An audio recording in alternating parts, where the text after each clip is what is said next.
In this presentation we're going to look at a particular model of change that was developed by Protraska and DiClemente in 1982. The model has been updated a number of times and applied to various situations. Before we begin that exploration, I think it's worth clarifying perhaps the opposing position and view that we have about people who do not succeed on programs of change. Our Western culture seems to be diametrically split between those people that succeed and those people that do not. In our culture there are clear winners and losers, and often very little positive things are said about people who are seen to be losers. And as people struggle to change either within an addiction program or a harm reduction program, if they are seen to relapse or return to the previous undesired behaviour, we can often attribute them with loser status. In certain situations this is not helpful, and it can affect the person's motivation to continue with a program of change. And Protraska and DiClemente's model provides an alternative view of relapse, which we will explore now.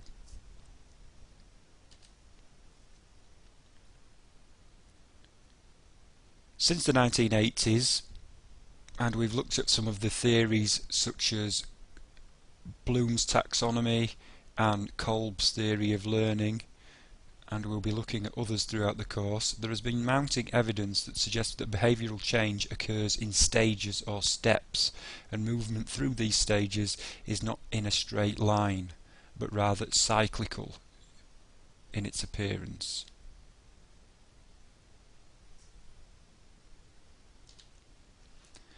Protraska and DiClemente's model has formally identified the dynamics and structure of stage behavioural change. We're going to look at that shortly. Protraska and DiClemente developed a model which proposed that behaviour change occurs in 5 distinct stages through which people move in a cyclical or spiral pattern. And we'll also consider the work of Elizabeth Kubler-Ross and her 5 stages of change, although hers is linear, unlike this model. We might have a tendency to see change as a random and haphazard process that happens to us, and we simply react and respond to events that happen around us. And the graph that we came up with in the session, as we tried to imagine what change looks like, looked something like this.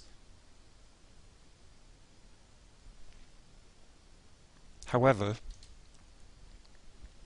and this is probably at least as messy as the previous example, and just to locate this presentation within the learning session that took place, this is the model that we're talking about. I'll be referring to a much neater version of this, but this is the model that we discussed in the session. So as we initially thought that change might look something like this, we can see that change actually takes place according to a prescriptive set of rules in a cyclical process, which looks something, and I hasten to add the word something, like this. This is a much neater model, which I'm now about to talk you through. Originally this approach was used in the treatment of addictions, drug addictions, alcohol addictions, and has had quite some success in smoking cessation programs. The first state that the individual is in the pre-contemplative state, stage 1. In this state, the person isn't even thinking about change. Evidence of this state, this mind state, might be that a person says, I enjoy doing this particular behaviour, or why should I change? I'm quite happy to do this. However, either on their own or with the help of someone assisting them, the person can move into stage 2. in which the person starts weighing up the pros and cons of ceasing the behaviour. In the smoking example, one might say, on the one hand, I enjoy smoking and it's a social activity, but on the other hand, it's costing me too much money.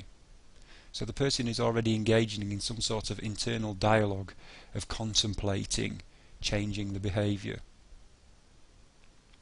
During this stage, it's worth pointing out that the person can find the process of engaging in that internal dialogue too difficult, and the person can lapse and revert back into the pre-contemplative stage, i.e. not even seeking to address their behaviour. If a person does decide to do something about it, they move into stage 3, the preparation stage. Within this stage, the person starts planning what they are going to do in order to bring about the desired behaviour. So in the example of the smoking example, the person might think, how much money could I save by stopping smoking, and then what could I do with that money instead of buying cigarettes? Again, at this stage, the person might find it too difficult to continue with the program and lapse into either a less proactive stage, such as the contemplative stage, where they're thinking about change, or go right back to the beginning, where they're not even prepared to consider the options of changing in stage 1. If the person does decide to do something about it in stage 3, they move on to the action stage, in which they behave in ways that supports cessation of the behaviour. And this simply means that the person decides in the preparation stage, I am not going to buy cigarettes, and in stage 4 they do not buy 6 cigarettes. Again, they can clearly lapse in this stage and go to the shop and buy a packet of cigarettes, which may take them back to either stage 1, 2 or 3. If the person manages to maintain the behaviour of not buying cigarettes in our example for a period of time, they are said to be in stage 5 of maintaining the behaviour. However, it might be the case that the person has temporary lapses. People, for example, might smoke cigarettes when they've been drinking alcohol, and therefore the person lapses back into one of the earlier stages. For example, if they were to lapse into the preparation stage, the person decides that they're not going to go out with certain individuals that smoke, or for the immediate period is not going to go out and drink alcohol, as it puts them at risk of relapse. If the person can maintain the behavioural change indefinitely, that person is said to is said to have maintained their behaviour, and they exit this wheel. Of course, they can relapse into stage 6 and start smoking again. At any stage within the cycle, the person can relapse to a previous state.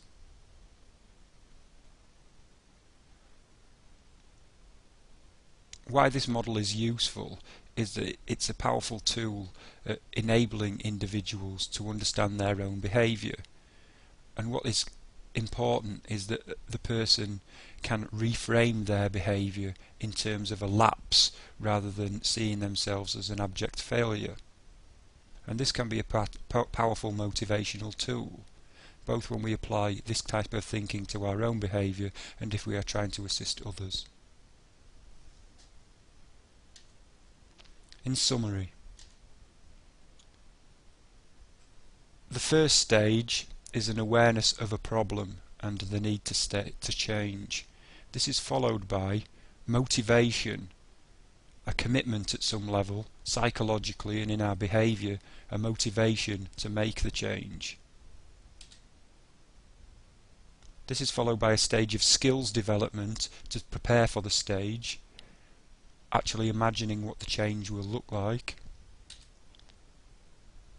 We then act, and our adoption of a new behaviour and activity then propels us further on the way towards the maintenance stage of the new activity or behaviour and integration of it into lifestyle.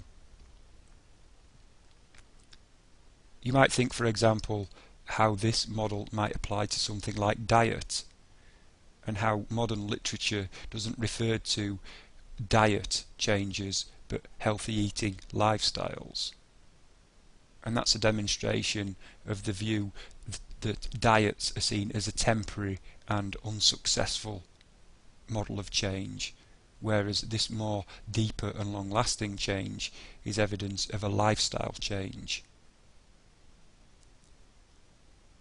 In the diet example, we might want to completely cut out fried foods and increase our fruit and veg intake to 5 per day. If we maintain that over a long period of time, that is a lifestyle change, unlike a diet, which might be something along the lines of, I have decided to cut out fried food for 4 weeks. And perhaps your own experiences and the research demonstrates that those temporary short-term fixes of diets are not effective at achieving long-term maintained change.